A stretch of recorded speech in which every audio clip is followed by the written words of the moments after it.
Bom dia, boa tarde, boa noite, pessoal. Hoje nós vamos fazer um resumo lá da nossa apostila, conversando com alguns alunos aí, né, em off, no particular. Ah, professor, nós temos ali uma apostila bem técnica. Realmente a nossa apostila é técnica porque a matéria é técnica e vocês são futuros técnicos, né? Futuros técnicos em administração com ênfase em agronegócio. Mas o que acontece? Vamos dar vamos fazer uma diretriz de resumão. Vamos trabalhar com resumão. Estamos quase chegando à época do simulado, né? Então a gente parou lá em agregados e a gente está lá por volta da página 67, né? Aliás, falando 67, 68, até falei para vocês que era o complexo teórico, né? Aí tem uma atividade de aprendizagem. E aí depois a gente vai entrar na unidade 4, que é a inflação, lá na apostila, né? Que está justamente na página 77. Mas, porém, todavia, contudo, entretanto, vamos fazer uma recapitulação, até porque esse professor aqui que vos fala já tinha entrado no bimestre passado com conceitos macroeconômicos, a gente já tinha trabalhado isso.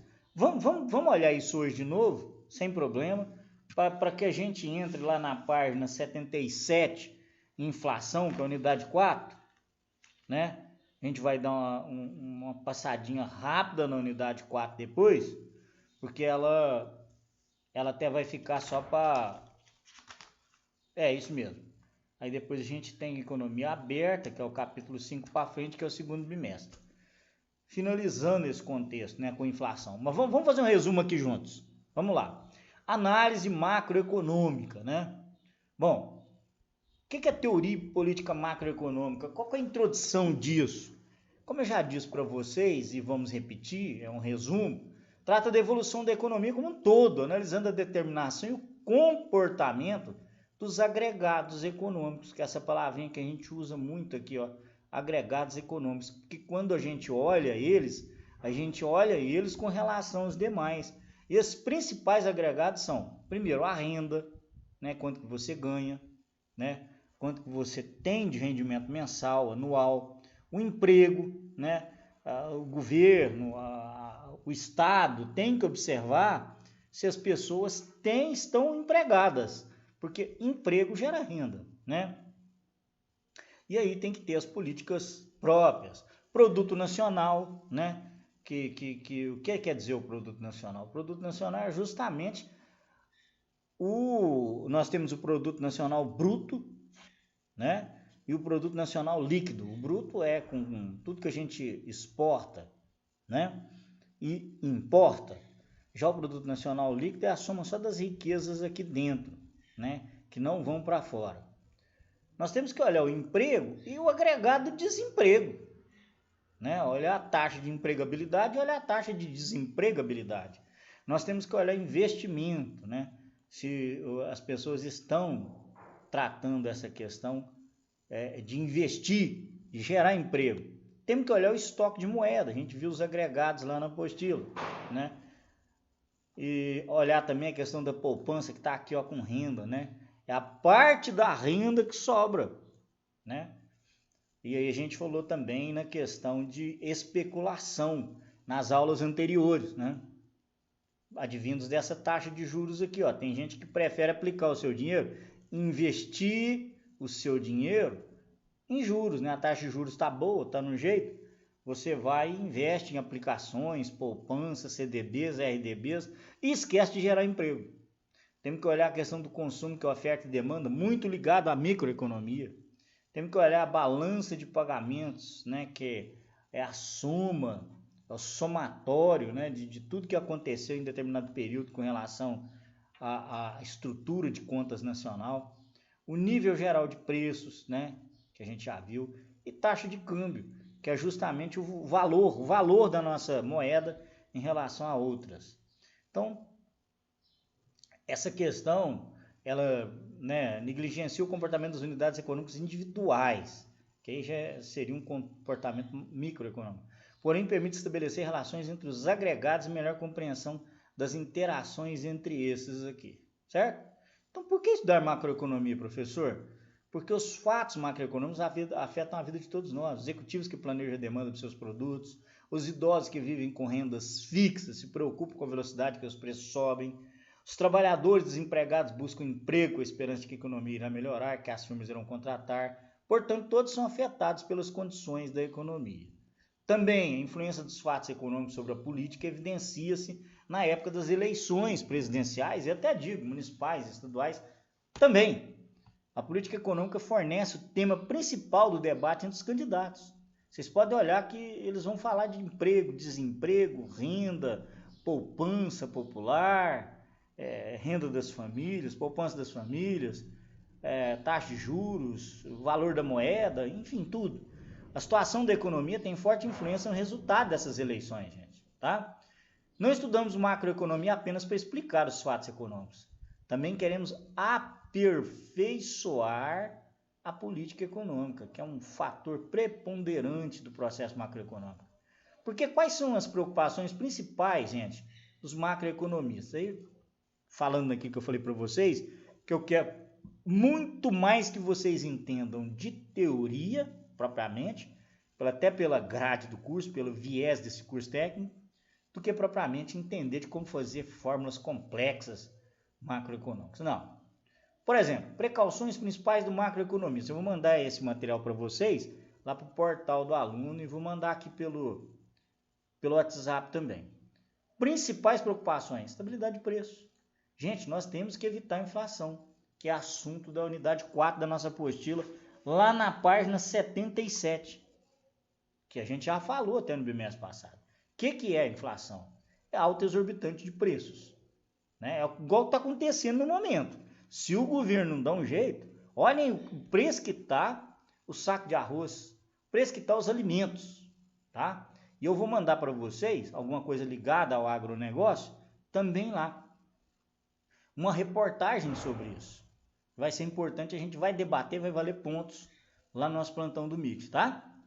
É um trabalhinho que vocês vão fazer para me entregar depois. Nós vamos também, os macroeconomistas, cuidar do crescimento e desenvolvimento econômico. Todo indivíduo quer crescer e toda nação não é diferente. A gente vai olhar também, além do crescimento e desenvolvimento econômico, a gente vai olhar o desemprego, né? As preocupações dos macroeconomistas, então, que estabilidade de preço, crescimento e desenvolvimento econômico, desemprego e distribuição de renda, né? Lógico que entra a questão do governo, a gente vai ver daqui um pouquinho, né? O governo pode ter a mão invisível do Estado aí para olhar isso aqui tudo. Pode não, deve. Deve, né? Deve, ok? Aí, ó, chegou a estabilidade de preço. O que é? Inflação, que é um aumento contínuo e generalizado do nível de preço. Inflação controlada não significa inflação zero, tá, gente? Por exemplo, nós estamos começando a ter um índicezinho pequeno, mas temos hoje, setembro de 2020, por causa da alta da inflação está sendo puxada pelos gêneros da cesta básica, pelos gêneros alimentícios. Aí está havendo um descontrole em quem os produtores e os intermediários, varejistas e atacadistas. Vamos comentar isso. Então, inflação controlada não significa inflação zero. Por isso que a gente está dizendo, está controlado no Brasil, tá. Mas não significa que está zero, não. Inflação alta acarreta distorções, principalmente sobre as classes baixas, sobre as pessoas menos favorecidas, sobre o coitado daquelas pessoas que estão, vamos dizer, à margem da sociedade em relação à renda, né? E sobre suas expectativas. Consequência da inflação: distorções na alocação de recursos da economia, porque aí tem que ficar alocando dinheiro para suprir essa questão da falta, da distorção sobre as classes baixas com relação ao poder de compra. Perde-se a noção de preços relativos, porque se fica aumentando, poxa, qual que é o preço padrão desse produto? Quanto que custa esse pão? Quanto que custa esse saco de arroz?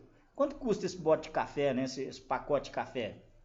É um efeito negativo sobre o incentivo a investir e também negativo sobre a distribuição de renda. O que é o crescimento econômico? É uma coisa interessante que a gente chega em PIB, né? O crescimento econômico é a ampliação quantitativa da produção do PIB, que é P de produto, I de interno, B de bruto, produto interno bruto, de modo continuado ao longo do tempo. Se existe, olha as questões teóricas que eu quero que vocês coloquem na cabeça. Se existe desemprego, Se existe desemprego e capacidade ociosa, então, se existe desemprego e capacidade ociosa, tem pessoas desempregadas, portanto, capacidades ociosas. Então, o governo pode aumentar o produto nacional por meio de políticas econômicas que estimulem a atividade produtiva. Estimulou, ficou interessante, as pessoas vão lá e vão montar algum negócio em cima disso. No entanto, feito isso também, há um limite à quantidade que se pode produzir com recursos disponíveis. Aumentar o produto exigirá aumento dos recursos ou avanço tecnológico. E tem isso. E o desemprego, gente? É o número de pessoas que não têm emprego que realizam esforço para obter. A taxa de desemprego é medida pelo processo macroeconômico. Por quê? Porque ela representa uma percentagem da população ativa desempregada. Professor, qual que é a população ativa? É a população aí que está aí dos seus 20 aos seus 50 anos que está no desemprego. Ah, professor, só até os 50? É um padrãozinho. Hoje está sendo levado até 60, 65, tá? Ok? É um padrãozinho. Mas hoje está mudando essa ótica, até porque, por isso que o Instituto Nacional de Previdência Social aumentou, né? Teve uma reforma da Previdência por causa disso, que as pessoas hoje estão vivendo mais. Hoje, a disse da taxa de vida, né? Ela está saindo de 50 a 55 para 65 a 75 anos. Bom, distribuição de renda. Embora seja difícil argumentar que a sociedade deva remunerar igualmente a todos, né? Não se pode deixar de atribuir a melhoria da distribuição de renda como objetivo de política econômica. Não pode, né, gente? O governo não pode legislar só para classe favorecida, classe média e alta. Tem que dar um jeito das pessoas que estão lá embaixo da pirâmide subirem.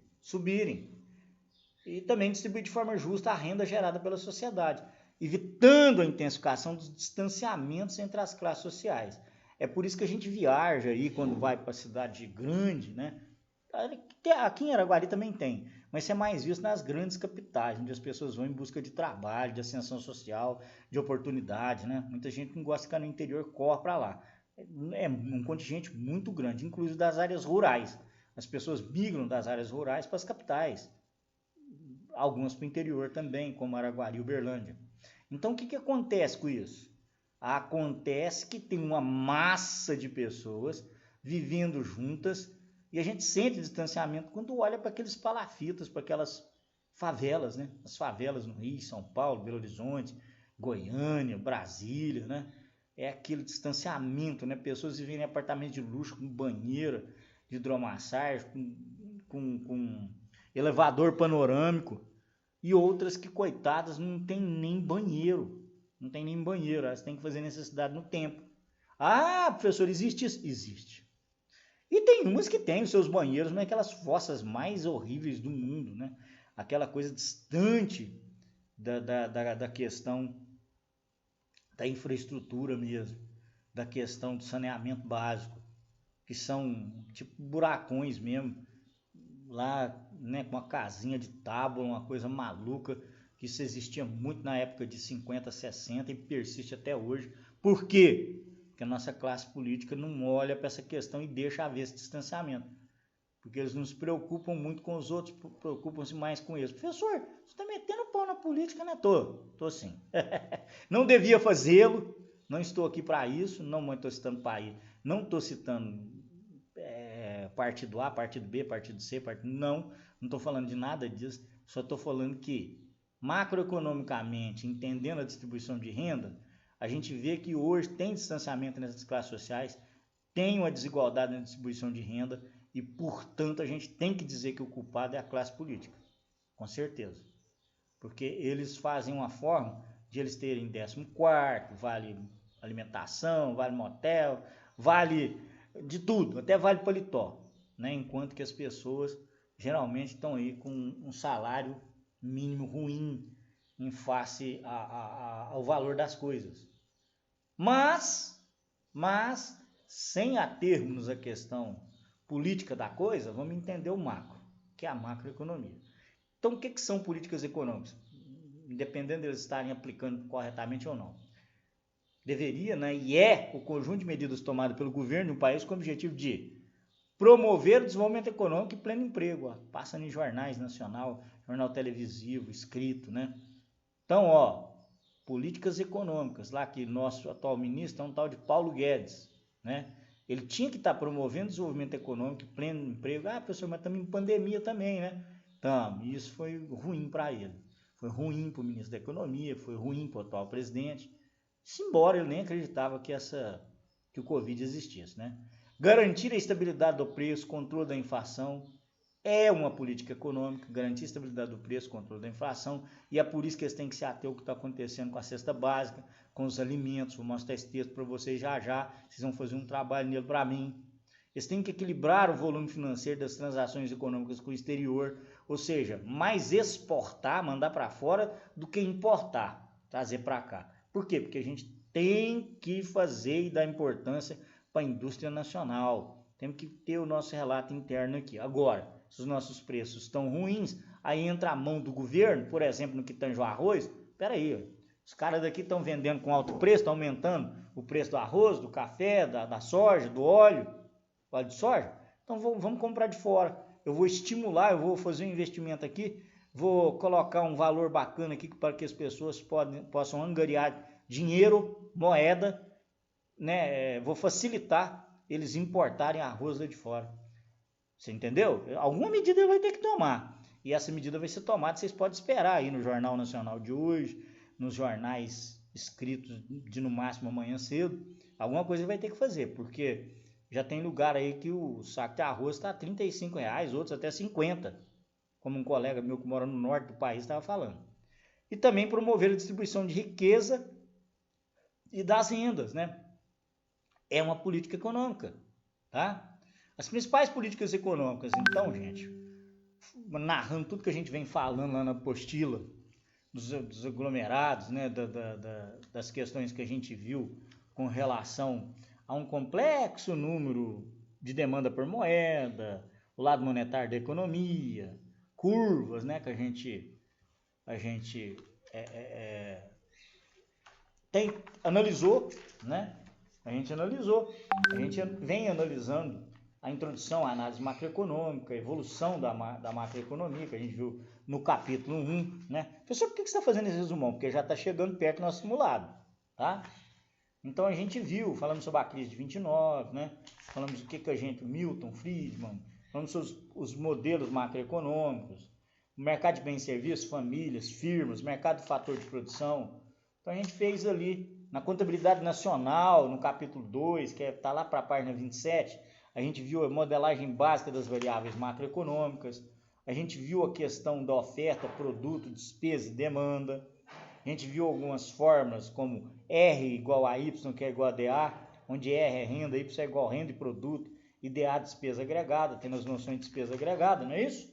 Ah, professor, está indo muito rápido, tá? Tranquilo, calma, volto para cá, não se preocupem, volto para cá, vamos ver esse resumão aqui. Então, só dê um repeteco do que a gente viu, né? E a gente vai ver, vai fazer um simulado em cima, calma, muita calma nessa hora.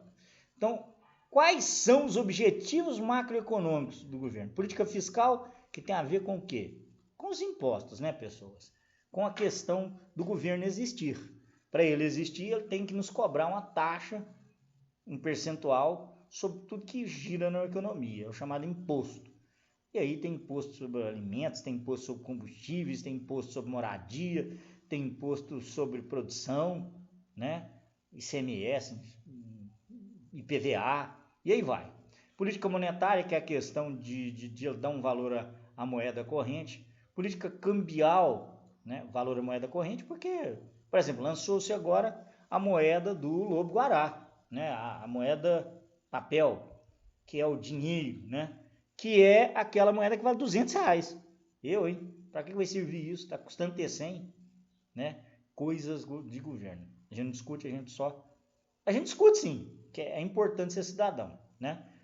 O entendimento, bacana, o Lobo-Guará, que legal, uma espécie em extinção e tudo, mas com essa corrupção que existe no Brasil, vai diminuir a mala, né? Que eles vão carregar dinheiro, politicagem desonesta. Mas não vamos entrar nisso não, professor, não entra nisso, professor, não vai entrar não. Queridos, vamos lá, políticas cambial. Políticas cambiais, de vez em quando eu entro nisso, gente, porque eu sou um crítico desse sistema econômico, E a gente tem sofrido, viu? Como no Brasil tem sofrido, né? Mas tudo bem, nós vamos melhorar, oremos. Tem a política cambial, que é a questão da troca do valor da nossa moeda em relação ao dólar, ao euro, né? E aí vai, e todas as outras moedas existentes no mundo. Política comercial, que é o trato produtivo, o valor do nosso produto nacional, o valor do produto interno bruto. E a política de rendas, que é a questão do salário das pessoas, né? Que é intimamente ligado à política governamental. Então, fiscal, ó, então vamos uma por uma. Ó, o resumão que eu trouxe para vocês. Refere às decisões do governo quanto ao gasto público. Ah, as pessoas falam imposto, é a mesma coisa, porque é do gasto público que os impostos são gerados para pagá-lo, para influir sobre o nível de atividade econômica. Objetivos dessa política fiscal: manter elevados níveis de emprego, elevadas taxas de crescimento econômico e estabilidade de preço. Mas agora não entendi, professor. Se a política fiscal refere-se ao gasto público e os impostos para influir sobre o nível de atividade, o objetivo da política seria manter elevados níveis de emprego, elevadas taxas de crescimento econômico? Sim. E estabilidade de preço? Sim. Porque a hora que você aparelha a máquina do governo, quando você aparelha ela, quando você faz com que ela tenha condições, ela vai fiscalizar esse processo todo. Mas para que ela faça isso, precisa que a União, estados e municípios tenham o quê? Fonte de renda própria para poder investir nisso. Aí sim vai poder manter elevados níveis de emprego, porque vai atuar. Aí vão existir elevadas taxas de crescimento econômico a nível de município, aqui de Araguari, a nível de estado, né, nossas Minas Gerais, e a nível de país, né? Então são objetivos manter elevados níveis de emprego, sim. Elevadas taxas de crescimento econômico, sim. Estabilidade de preço, sim. O que é uma política fiscal expansionista? Expansionista, nós já até vimos no bimestre anterior. O governo está contribuindo para aumentar a demanda, estimulando o consumo via aumento dos gastos públicos, redução da carga tributária. Ele aumenta os gastos dele, mas reduz os impostos que ele cobra. Aí, quando você fala em política fiscal expansionista, tem a ver com diminuição dos impostos que ele te cobra. Os gastos são diretamente nos elementos da demanda agregada. Dessa forma, quanto maior o gasto público, maior a demanda e maior o produto. Assim, se a economia apresenta tendência para a queda no nível de atividade, o governo pode estimulá-la cortando impostos e ou elevando os gastos. Gasto quem? Dele, gente. Tá? E a contracionista? Aí é a redução dos gastos da sociedade através de redução dos gastos públicos, ele reduz o que ele vai gastar e aumenta a carga tributária, porque ele inibe o consumo. Essa é uma política fiscal contracionista, quando ele aumenta o valor dos impostos. Olha lá, a arrecadação de impostos afeta o nível de demanda, lógico, as pessoas vão ter o imposto naquele produto que eles produzem, eles vão produzir menos. Então, ó, a arrecadação de impostos afeta o nível da demanda, a influência, lógico que as pessoas deixam de comprar também, né? Porque o produto vai estar com um preço maior à medida que o governo tabela, coloca imposto em cima dele. As pessoas vão ter que aumentar o preço. E como a gente sabe em microeconomia, aumentou o preço, a demanda diminui. É inversamente proporcional, como eu disse, né? Dado o nível de renda, quanto maiores os impostos, menor será a renda disponível e, portanto, o consumo. É isso aí que eu quero que vocês façam. Vocês já têm que começar a depreender aqui em macroeconomia frases como essas aqui que eu posso colocar lá na prova como VOF. Dado o nível de renda, quanto maiores os impostos, menor será a renda disponível e o consumo? Verdadeiro ou falso? É isso mesmo, gente. Dado o nível de renda, quanto maiores os impostos cobrados, menor será a renda disponível. Porque as pessoas não vão ter dinheiro para comprar, não. E nem vão querer, porque a tendência é que quando aumenta o preço dos produtos, diminui o consumo. É inversamente proporcional, como eu disse para vocês. Isso é microeconomia. Se o pãozinho que eu compro todo dia 60 centavos, eu chego na padaria, ele está R$1, opa! Se eu levava 5, né, R$3, agora eu só vou levar 3.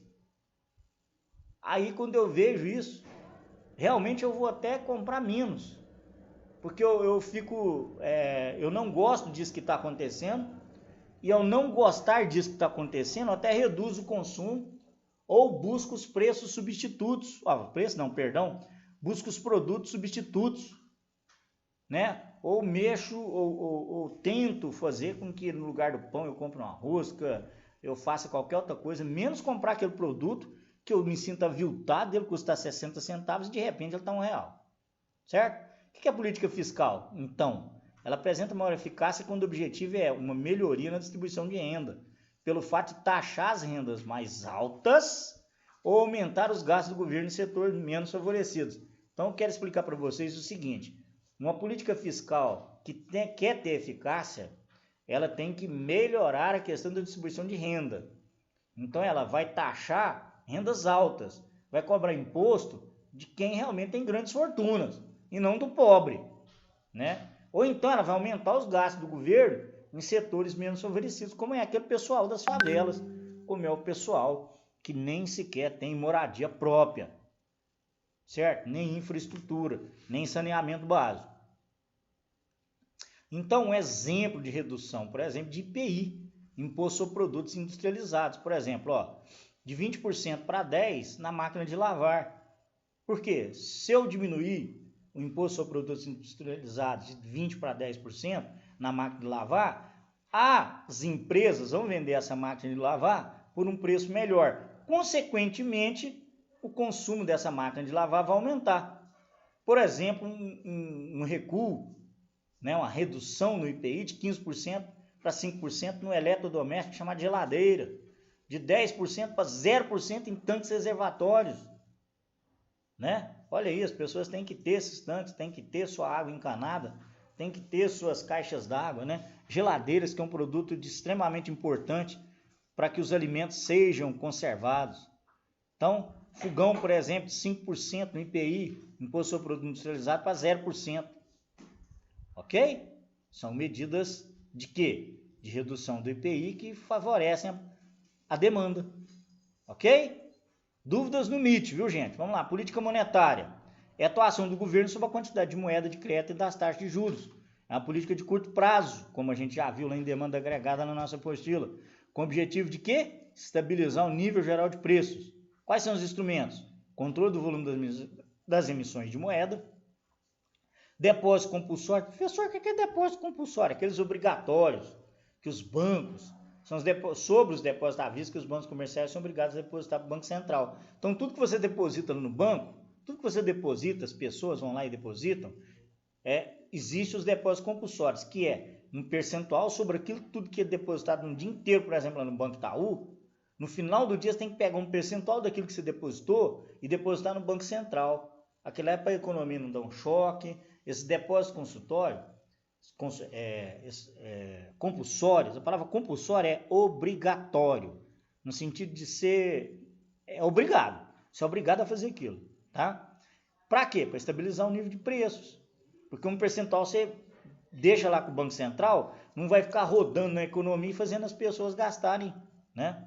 Open Market, que é a compra e venda de títulos públicos. Outro que também faz estabilização do nível geral de preço. Redesconto, que é empréstimo do Banco Central aos bancos comerciais, né? O Banco Central, como eu disse lá até no bimestre passado, ele empresta, né? É o chamado redesconto aos bancos que existem na praça.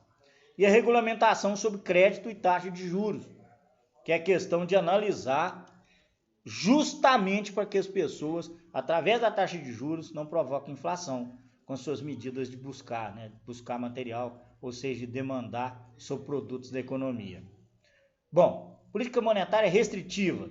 Essa engloba um conjunto de medidas que tendem a reduzir o crescimento da quantidade de moeda e a encarecer os empréstimos, com o objetivo de desaquecer a economia e evitar o aumento de preço. Então, uma política monetária, dinheiro, restritiva, é um conjunto de medidas que tenta reduzir a quantidade de moeda existente e encarecer os empréstimos lá dos bancos. Porque se ele diminui a quantidade de moeda na praça e encarece os empréstimos, o que vai acontecer? Redução da quantidade de moeda de circulação, elevação das taxas de juros, aumento da taxa de reservas compulsórias, que é obrigatório reservar, venda de títulos no open market. Então, com isso, ele faz o quê? Ele restringe o dinheiro, né? E aí ele ele desaquece a economia para evitar o aumento de preço.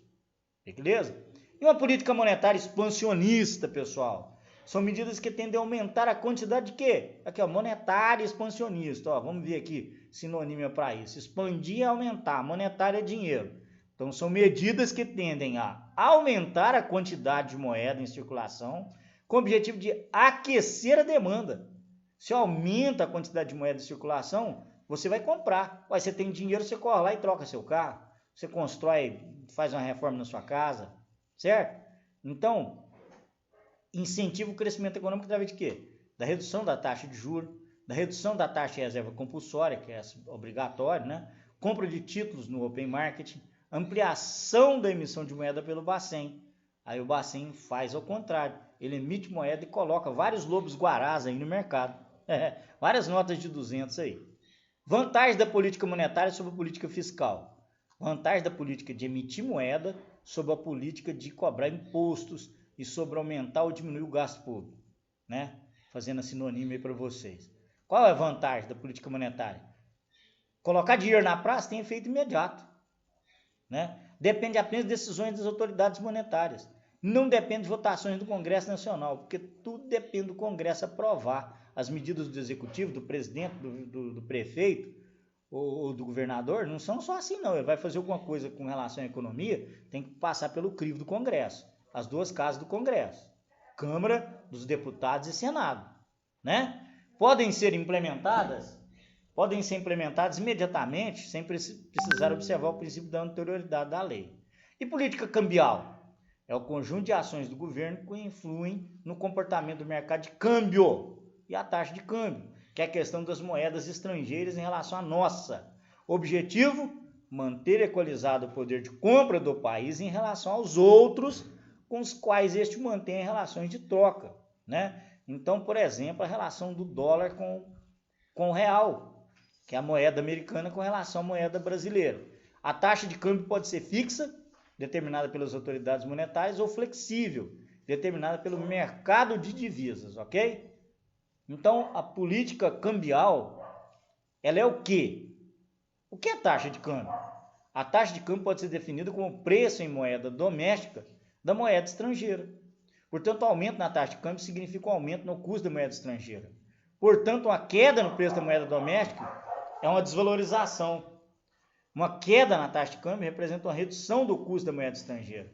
Portanto, um aumento do preço da moeda doméstica, isto é, uma valorização. Se o dólar cai, né, o custo, aumenta o preço do real. E, ao contrário, o inverso.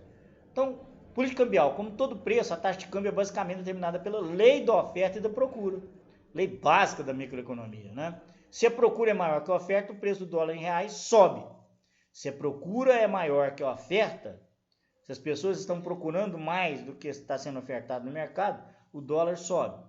Se a oferta é maior que a procura, consequentemente o preço cai.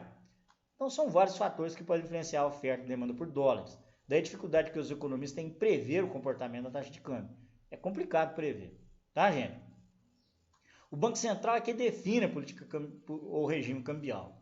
Existem duas políticas cambiais. Política de câmbio fixo, né?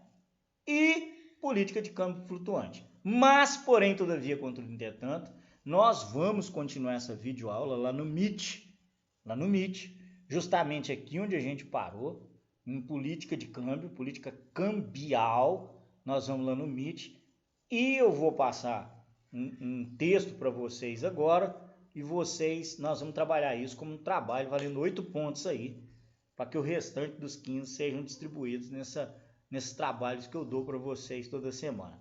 Ok? Então até o plantão do Meet, até agora mesmo, pessoal, estaremos juntos, é muito importante a participação, haja vista que a gente vai fazer um processo avaliativo. Até já!